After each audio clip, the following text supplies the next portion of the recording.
Paz y bendiciones les deseo a todos en este verano tan caluroso como nunca antes. Yo no sé en el país donde estás viviendo, pero aquí en Alemania las calles se han derretido, hasta los semáforos se han derretido. La gente está comprando ventiladores y se acabó en la tienda porque normalmente en Alemania no se usa, pero el cambio climático está afectando el mundo entero. Así deseo yo que la palabra de Dios afecte, llene, cubra la tierra con la gloria de Jehová, así como las aguas cubren la mar. Hoy vamos a terminar esta serie acerca de la Cena del Señor o la Santa Cena, la Mesa del Mesías, la Cena del Mesías, con todos estos títulos, la Eucaristía que hemos visto, que históricamente también se le llama, Acción de Gracias, todos estos títulos que tiene, pero sabemos a qué nos estamos refiriendo. Este es el último capítulo y te recomiendo que si no has visto los capítulos anteriores, que te detengas aquí, lo pongas en pausa y vayas y desde el capítulo 1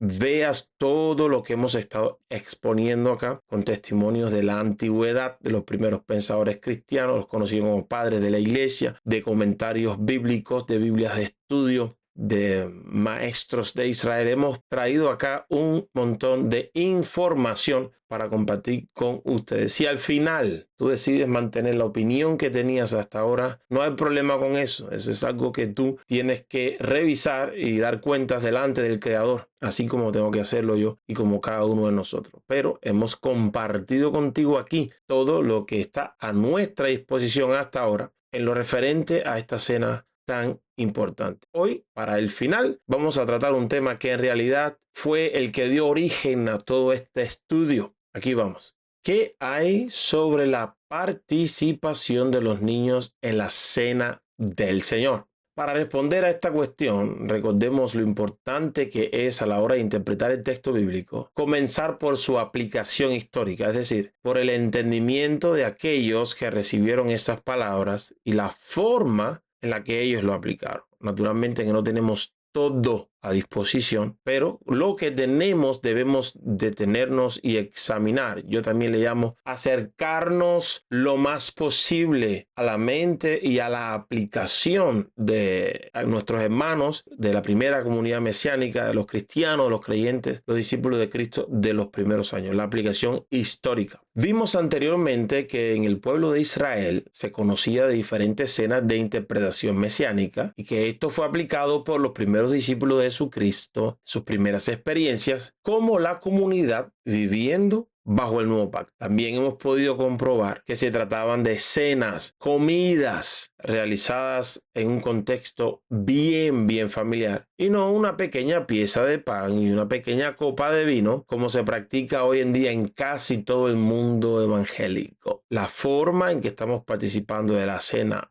hoy, no estamos diciendo si es incorrecta, si es correcta, si es mejor, si es peor. Lo que estamos afirmando acá es que es ajena, es totalmente distinta a la forma en que los primeros creyentes, que tenemos testimonio en las escrituras y en los libros de historia del cristianismo, que hasta el siglo II no se participó de la cena del Señor, de esta cena mesiánica, de la forma que lo hacemos hoy, sino siempre se hizo en un contexto de comida familiar, por el trasfondo que en Israel se conocían escenas mesiánicas. El habernos despegado de las raíces originales de dichas cenas mesiánicas nos ha dirigido a estructuras que son realmente ajenas a los relatos bíblicos, estructuras que están basadas en opiniones de hombres y no en los principios que podemos encontrar en los escritos del Nuevo Pacto. El pensamiento mayoritario dentro del cristianismo, luego de que se comenzaron a colocar restricciones para la participación en la Cena del Señor, y hemos puesto acá testimonio de esas restricciones, por ejemplo, como lo fue el bautismo, vimos acá que se realizaban dos cultos. El primero podía estar todo el mundo y el segundo todo aquel que no estaba bautizado, incluso los llamados catecúmenos que estaban en el proceso de aprendizaje para que después se le permitiera ser bautizado, proceso que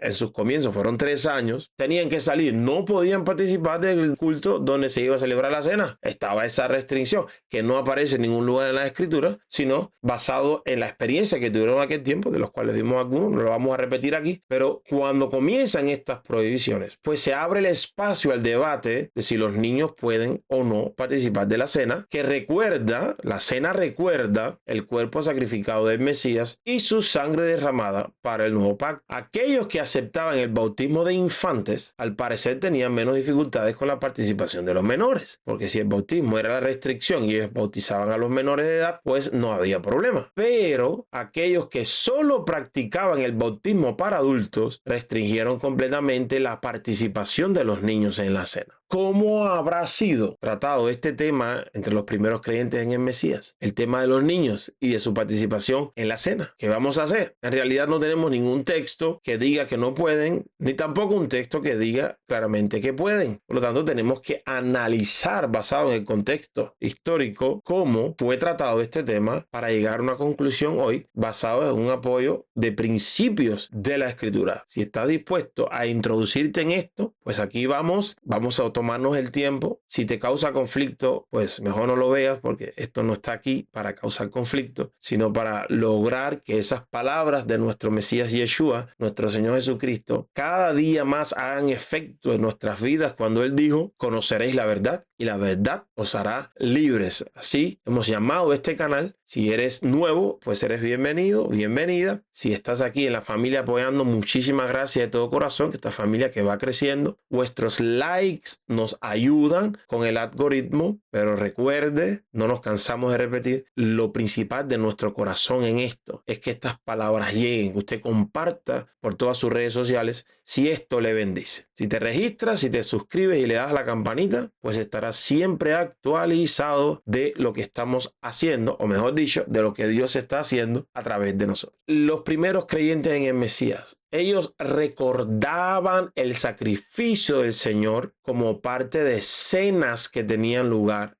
en las casas. Tanto en la Pascua como en las cenas fraternales que vimos en 1 Corintios, ellos participaban de los elementos del pan y del vino como parte de una comida. Ya leímos 1 Corintios capítulo 11 y vimos la historia en Troas en Hechos capítulo 20. Todo eso aquí está en el canal. Si te registras, no te pierdes nada y es totalmente gratis. Basados en el contexto de lo que se ha llamado como la última cena, que revisamos acá en los 4 registros de los evangelios, pues algunos objetan que no había niños participando en aquella última cena, por lo tanto, ellos no deben participar. Así se llega a la conclusión en algunos círculos. Pero, usando ese mismo argumento, podríamos prohibirle la participación en la cena a nuestras hermanas. ¿Por qué? Porque en aquella ocasión tampoco había mujeres sentadas con ellos a la mesa. ¿Sería esto adecuado? ¿Sería esta la interpretación lógica usando el sentido común? ¿Será esta interpretación lo que mejor aplica al texto bíblico? Claramente que no.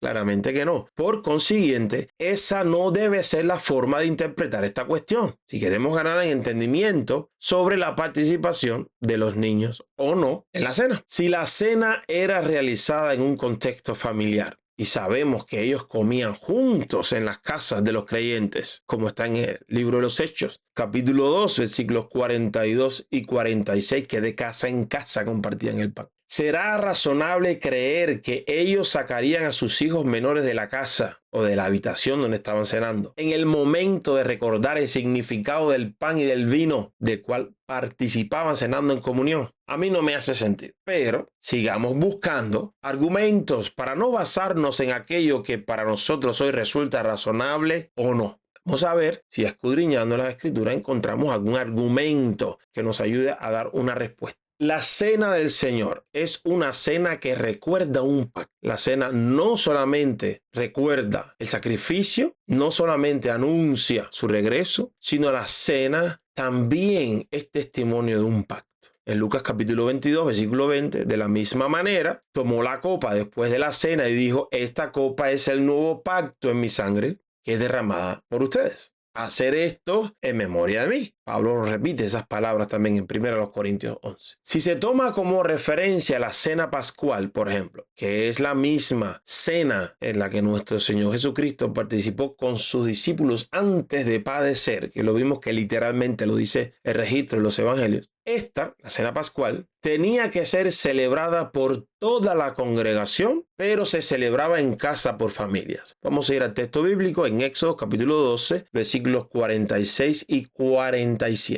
Leo acá de la Reina Valera actualizada. El texto aquí es acerca de la Pascua, ¿ok? En Éxodo capítulo 12. será comida en una casa, es decir, la Pascua, será comida en una casa. No llevarás de aquella carne fuera de la casa, tampoco quebraréis ninguno de sus huesos. Toda la congregación de Israel la celebrará. Si algún extranjero que reside entre vosotros quisiera celebrar la Pascua de Jehová, que sea circuncidado todo varón de su familia. Entonces podrá celebrarla y será como el natural de la tierra. Este elemento nos va a hacer falta a la hora de nuestra conclusión. Pero ningún incircunciso comerá de ella. La misma ley será para el natural, es decir, de Israel, como para el extranjero que viva entre vosotros. Y en este contexto bíblico hay dos tipos de extranjeros. Está el extranjero que vive, que reside entre el pueblo de Dios, y estaba el extranjero que solamente venía a trabajar. Son dos tipos de extranjeros. El texto hebreo los diferencia con claridad. Nuestras traducciones dicen extranjero, extranjero. Algunas hacen la diferencia. Este es el contexto de la Pascua. Se comía en casa. Así nuestro Señor Jesucristo, ¿dónde la celebró? En una casa, en un aposento que mandó a preparar para celebrar la Pascua con sus discípulos. Es ese mismo contexto.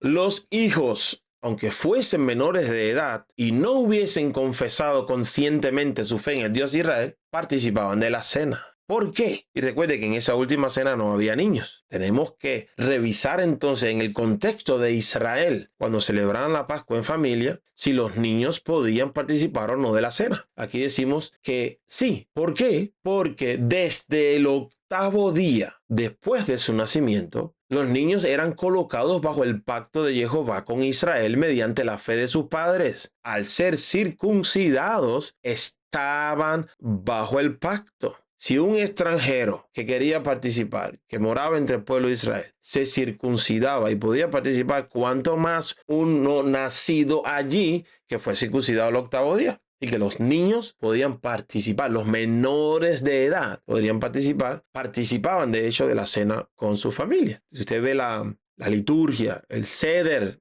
se llama así el orden que hasta el día de hoy Israel tiene a la hora de celebrar la Pascua, los niños tienen una participación en la cena y en esa liturgia. Los niños tienen que hacer una pregunta: ¿por qué hacemos esto? Eso nos da un testimonio de que en Israel los menores participaban de la cena pascual porque estaban bajo el pacto, estaban circuncidados. La cena es una cena de pacto. En Hechos capítulo 7, versículo 8, se nos reafirma este principio. Dios le dio el pacto de la circuncisión y así Abraham engendró a Isaac y le circuncidó al octavo día. Lo mismo hizo Isaac con Jacob y Jacob a los 12 patriarcas. Nuestro Señor Jesucristo fue circuncidado al octavo día. Usted lo puede leer en Lucas capítulo 2, versículo 21. Y así fue confirmado en el pacto con Jehová su Padre, el Dios de su pueblo Israel. Esto le daba el derecho para participar en la cena pascual con su familia. La circuncisión como señal del pacto es un testimonio de la fe de los padres. ¿Por qué? Porque se efectuaba al octavo día. Sería absurdo creer que los niños habían hecho algún tipo de confesión de fe al octavo día para ser aceptados en la alianza con Jehová, Dios de Israel. Ellos simplemente estaban bajo la responsabilidad de sus padres. Hasta el día de hoy están los menores de edad en el pacto con el Dios de Israel bajo la responsabilidad de sus padres. Buscando el mejor entendimiento posible para encontrar una aplicación adecuada a esta situación con los menores de edad en la cena del Mesías, hacemos bien si escudriñamos dentro de los significados que se nos revelan de dicha cena. Nuestro Mesías nos dijo que la copa es el nuevo pacto en su sangre. Por lo tanto, la cena no está solamente conectada al sacrificio del Señor como el Cordero Pascual, sino también es la invitación para participar sellando y recordando, una vez sellado, un pacto. La Escritura nos enseña que después que se sellaba un pacto, se celebraba una cena en la que ambas partes, participantes del pacto, comían como señal de compromiso de fidelidad al pacto y de comunión entre ambos. Vamos a ver dos ejemplos. Tenemos ejemplos de pacto entre hombres, como Isaac y Abimelech, como Jacob y Labán, y tenemos ejemplos de pacto de Dios y su pueblo, como es el caso de Jehová con Israel. Vamos a leer Génesis y vamos a leer Éxodo. Génesis 26, del 28 al 30. Ellos respondieron: Claramente hemos visto que Jehová está contigo y dijimos, por favor, haya un juramento solemne entre nosotros, entre tú y nosotros. Hagamos una alianza contigo de que no nos harás daño, como nosotros no te hemos tocado y como solo te hemos hecho bien, y te despedimos en paz. Tú eres ahora bendito de Jehová. Entonces él les hizo un banquete y comieron y bebieron. Banquete, la cena, era para sellar los pactos. Vamos a ir ahora al ejemplo de Éxodo 24 entre Israel y Jehová su Dios. Moisés fue y refirió al pueblo todas las palabras de Jehová y todos los decretos, y todo el pueblo respondió a una voz diciendo, haremos todas las cosas que Jehová ha dicho. Israel acepta formalmente el pacto. Moisés escribió todas las palabras de Jehová y levantándose muy de mañana, erigió al pie del monte un altar y 12 piedras según las 12 tribus de Israel. Todo el pueblo participó de este pacto. Luego mandó a unos jóvenes de los hijos de Israel y estos ofrecieron holocaustos y mataron toros como sacrificio de paz a Jehová. Ofrecen sacrificios de paz para sellar este pacto. Moisés tomó la mitad de la sangre y la puso en tazones y esparció la otra mitad de la sangre sobre el altar. Asimismo, tomó el libro del pacto y lo leyó a oídos del pueblo, el cual dijo, haremos todas las cosas que Jehová ha dicho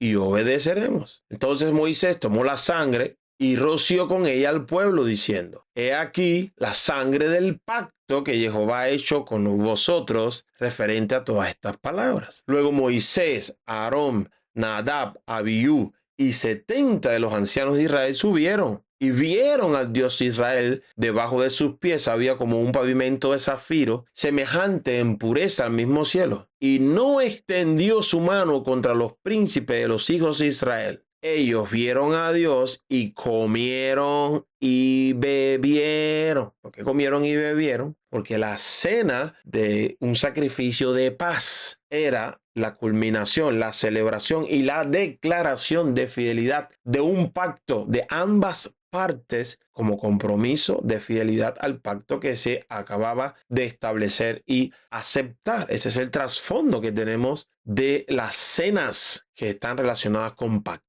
La fiesta de las semanas o Pentecostés es un recordatorio anual de este pacto entre Jehová e Israel. Fue precisamente en esta fecha en la que el soberano selló su pacto con ellos. La historia que acabamos de leer en Éxodo capítulo 24, pues fue celebrada en este tiempo, después que Jehová le entregó la Torá al monte de Sinaí, coincidiendo con la fecha de la fiesta de la semana o Pentecostés. Y cada vez que se celebra esta fiesta, hay una cena que es recordatorio del pacto. En aquel tiempo, cuando todavía el templo estaba, cuando había altar y se ofrecían sacrificios, pues se sacrificaba. Todo israelita tenía que subir allá. Los varones, sobre todo, que tenían el mandamiento, los varones, ofrecían sacrificios y cenaban. En las mismas instrucciones para esta festividad se nos enseña lo siguiente.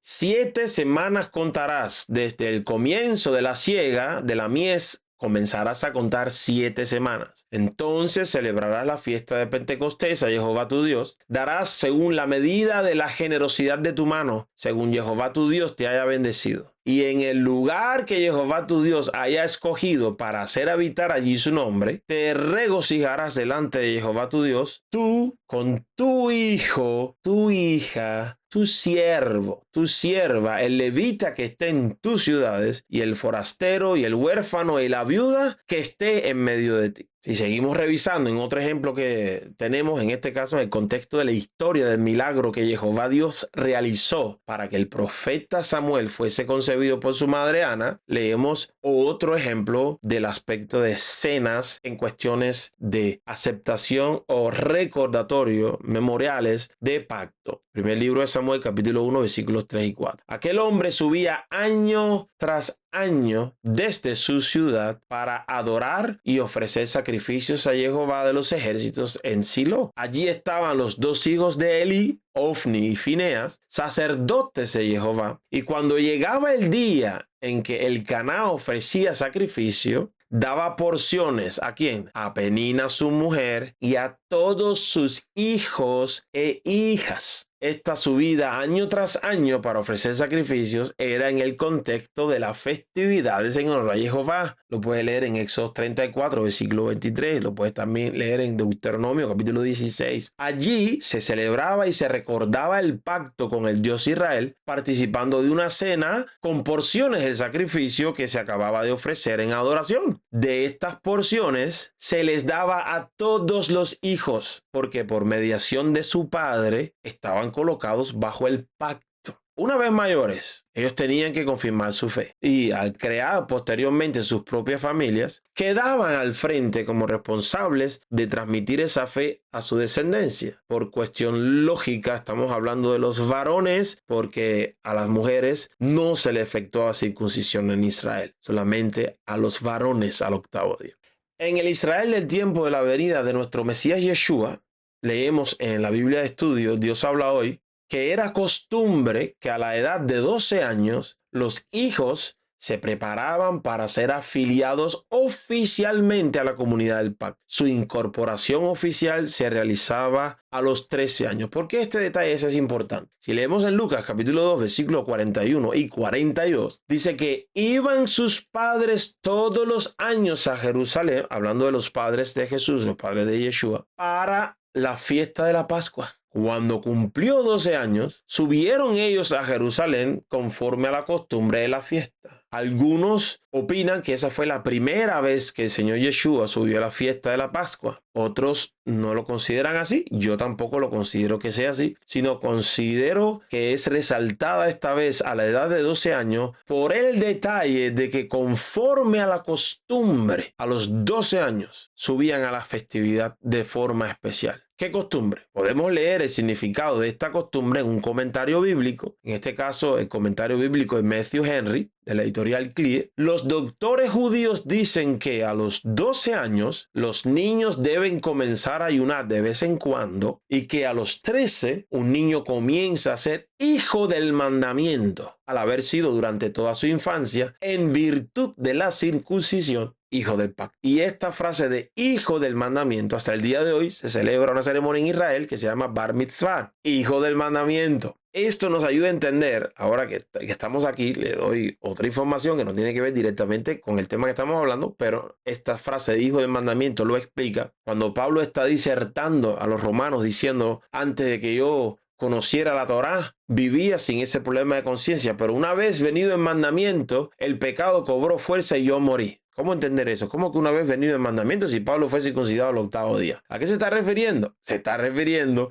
a esta tradición de que a los 12 años se preparaba para a los 13 comenzar oficialmente a ser llamado hijo del mandamiento. Se le daba la responsabilidad frente al mandamiento. Hasta ahí estaba bajo pacto por sus padres y el pecado no le era contado por pecado de transgresión a partir de los 13 años. Ya sí hacía consciente y era responsable. Y es lo que Pablo está diciendo. Una vez llegado el mandamiento, el pecado cobró fuerza y yo morí. Es el mismo contexto, el mismo trasfondo, la misma idea, el mismo concepto. Si aplicamos este aspecto del pacto a la cena del Señor y a la posible participación de menores de edad en ella, es completamente compatible y aceptable considerar que los menores de edad, hijos de padres creyentes, que están bajo el nuevo pacto sellado por Jesucristo, pueden participar bajo la responsabilidad y la fe de sus padres. Aclaro, no hablo acá de cualquier niño, sino de los hijos de padres creyentes en el Mesías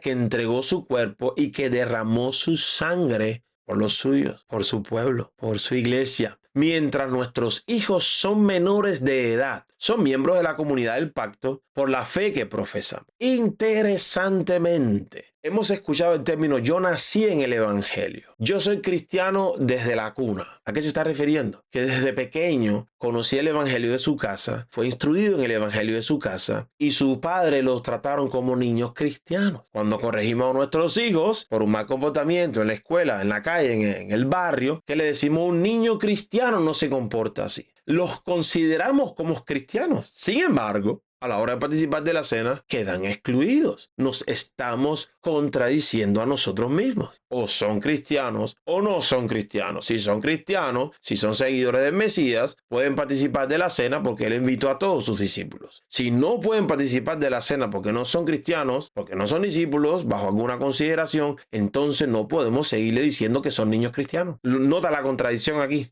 Una vez mayores de edad, y la mayoría de edad es algo que habría que definir de niño en niño. En Israel se puso los 13 años como norma, no está en la escritura, una tradición. En el contexto, por ejemplo, del Israel guiado por Moisés, menores de 20 años no podían participar en el ejército. Tal vez consideraban esa edad como la edad pasar a la adultez. Hay algunos países que a los 21, otros a los 18, otros a los 16. Son normas puestas por los hombres. Habría que definir en cada niño si ya descubrimos en ellos el entendimiento de la palabra de Dios, la responsabilidad, una fe responsable, consciente, para entonces llevarlos a tomar la decisión para aceptar el Evangelio de Jesucristo, para pasar a ser completamente miembros de la comunidad del pacto, para confesar y arrepentirse de sus pecados y aceptar la salvación que Dios ofrece en Cristo Jesús. Una vez mayores de edad, una vez reconocido este tiempo de responsabilidad, pues ya ellos no están bajo el pacto por la fe de sus padres, sino tienen que tomar una decisión para entrar en el pacto. Si ese muchacho, a la edad que sea, no toma la decisión para entrar en el pacto, sino que se retrae, pues entonces la cena para él no haría sentido. Pero recuerde que el que decide aquí es el que invita,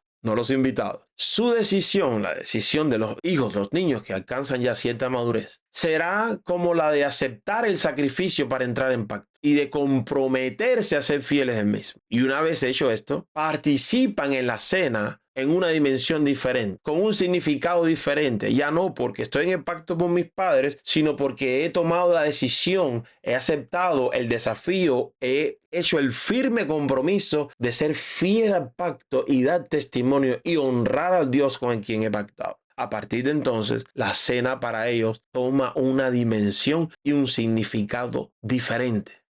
Esa es mi consideración acá. Me interesaría conocer su opinión, recibir sus comentarios. Aquí todo comentario que se haga con el debido respeto, pues se mantendrá ahí. Sirve para la edificación de toda la familia de este canal. Comentarios como algunos que hemos recibido que no tienen ningún respeto, pues los borraré, ¿ok? Pero aquí todo el mundo puede dar su opinión, porque estamos aquí para eso, para escudriñar, para aprender. No tenemos la última palabra. Una cosa quiero añadir. En la congregación donde estés, donde te has comprometido a ser miembro en plena comunión, debes respetar el orden que en la congregación donde tú has aceptado voluntariamente ser miembro se ha establecido para la cena. Has de respetarlo. Ese es mi consejo. Mi opinión en cuanto al tema, los niños pueden participar. De igual manera, si los padres, que son los responsables de esos hijos, dicen, no, mis hijos no van a participar de la cena hasta que sean mayores, es su responsabilidad. Tampoco se les puede obligar, porque la responsabilidad es suya. A diferencia del bautismo, la circuncisión era un testimonio de la fe de los padres, porque era el octavo día. El bautismo es un testimonio de la fe de aquel que se bautiza, que conscientemente confiesa sus pecados. Y aquí está la diferencia